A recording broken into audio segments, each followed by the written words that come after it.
Anda baru berdoa dengan menyebutkan nama Allah yang paling tinggi. Yang kalau disebutkan nama itu di awal doa, maka semua doa yang disampaikan akan dikabulkan, semua permintaan akan dijawab.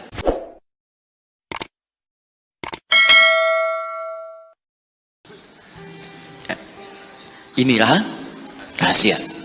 Ada seorang sahabat, hadisnya sahih, dikutip kemudian oleh Sayyid Qutb juga dalam kitabnya Al-Aqaid Al-Islamiyah. Syekh Muhammad Nasruddin Al-Albani pun mensahihkan hadis ini. Ketika Nabi selesai kemudian menunaikan salat, terdengar seseorang berdoa. Perhatikan doanya. Doanya menggunakan pembuka surat Al-Ikhlas. Saking yakinnya Siddiq dengan ayat ini, dan dia mengamalkan kandungan isi surahnya, dia membuka doanya dengan surah ini. Saking yakinnya dengan surah ini. Perhatikan kalimatnya. Allahumma ushhidu bi annaka antal ahadas samad alladzi lam yalid wa lam yulad wa lam yakul lahu kufuwan ahad. Allahumma inni as'aluka an taghfira liyya. Hadisnya sahih. Kata orang ini, ya Allah, saya menyaksikan, meyakini ya Allah, bahwa hanya Engkau satu-satunya Tuhan yang layak dipertuhankan dan disembah. Aku meyakini bahwa satu-satunya Engkau adalah Tuhan yang menjadi tumpuan dalam setiap permohonan. Engkau tidak beranak dan tidak diperanakan, dan tidak ada sekutu bagimu. Aku nggak minta banyak ya Allah, aku hanya mohon ampuni dosa-dosaku. Begitu selesai kalimat itu diucapkan, terdengar oleh Nabi. Apa keterangan Nabinya? Perhatikan kalimatnya. At-tadri bimadza du'i? Ya fulan, tahu nggak Anda itu baru mengucapkan kalimat apa tadi? Apakah engkau paham? Engkau baru mengucapkan kalimat apa tadi dalam berdoa? Kata orang ini, wallahu wa rasuluhu a'lam. Ya Rasul, saya nggak paham apa yang dimaksudkan kecuali Allah dan Rasul yang lebih mengetahui. Ini adab. Adab. Walaupun gini, kalau Anda sedang mengerjakan sesuatu dan Anda paham dengan itu, kalau ada orang lebih pintar daripada kita, ustadz, ulama, apalagi nabi, nanya pada kita, maka adabnya bilang aja nggak tahu. Karena boleh jadi mereka memiliki hikmah yang belum sampai kita kepadanya. Kalau kita jawab, saya tahu ya Rasul, nggak akan nyampe kalimat nanti. Ya.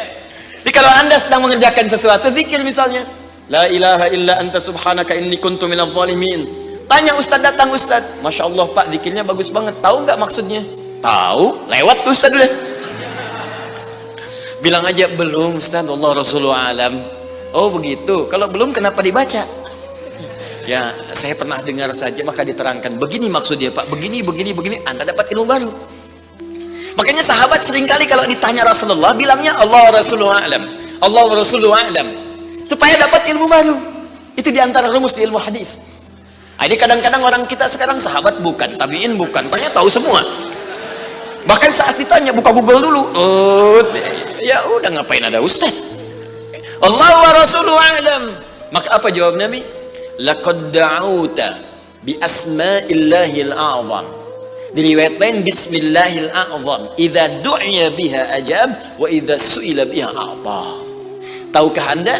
Kata Nabi, Anda baru saja berdoa dengan menyebutkan dengan yakin semua sifat-sifat Allah yang maha tinggi. Nama-nama Allah yang tertinggi. Nama Allah yang tertinggi, nama tauhidnya Al-Ahad, nama tertinggi. Karena dengan itulah nama ini Allah ditakdiskan, dikuduskan. Dengan nama ini Allah disembah, dan dengan nama ini Allah dipertuhankan. Kata Nabi, Anda baru berdoa dengan menyebutkan nama Allah yang paling tinggi. Yang kalau disebutkan nama itu di awal doa, maka semua doa yang disampaikan akan dikabulkan, semua permintaan akan dijawab. Tapi apakah semua orang yang membaca doa itu diawali dengan surah tadi akan dijawab? Belum tentu. Kalau tidak ada praktek sedikit dalam jiwanya. Orang dulu minta dijawab, orang sekarang sama kalimatnya. Usyhadu bi annaka antallahul ahad as-samad alladzi lam yalid wa lam yulad wa lam yakul lahu kufuwan ahad. Ya Allah, lancarkan rezeki saya. Tetap aja lambat dari atas. Kenapa? Karena inti ayat itu tidak dipraktekkan dulu. Diyakinkan dalam jiwa kita, benarkan ayat itu, amalkan, pakai dalam doa. Jadi, dan itu buktinya. Kemudian apa ciri orang yang akan cepat kemudian dirahmati oleh Allah? Dengan menjadikan 4 contoh yang kemarin sebagai model. Nabi, Siddiqin, Syuhada, satu lagi Salihin, orang yang mengumpulkan amal soleh. Ingat, semua Bapak Ibu sekalian, ingat kalimat ini. Saya perlambat sedikit. bonus yang Allah berikan kepada orang yang menjadikan 4 ini sebagai model dalam kehidupan, bonus cepatnya, maka amalan yang ia kerjakan akan mempermudah doa dia dikabulkan. Tadi saya contohkan Siddiqin kan, syuhada nggak usah ditanya, orang-orang para syuhada itu bahkan sebelum wafatnya diberikan jalan-jalan kemudahan oleh Allah. Bahkan sebelum wafat kalau benar syahidnya, itu banyak doanya yang dikabulkan. Bukankah para ulama bagian dari mujahid fisabilillah? Berapa banyak para ulama yang mengangkat tangannya dikabulkan? Imam Ahmad bin Hanbal pernah lewat, kemudian ada seorang mengatakan, Syekh, anak saya sakit, tolong doa kepada Allah. Kata Imam Ahmad, kamu ini doa-doa sendiri katanya. Imam Ahmad ingin mengajarkan, kamu kan masih punya lisan, kamu masih punya kemudian kekuatan, minta dulu sama Allah supaya ada ikhtiar. Orang itu tiba-tiba pulang, ya dengan perasaan dia agak kecewa karena Imam Ahmad tidak mendoakannya. Ternyata ketika dia pulang, Imam Ahmad berdoa kepada Allah, ya Allah sembuhkan anak si fulan itu. Pulang, anaknya sembuh. Allahu Akbar. Ini doa ulama itu kalau benar kealimannya, kalau benar ilmunya dan khasyahnya kepada Allah, itu hujah di lisannya, bahkan firasatnya nyata.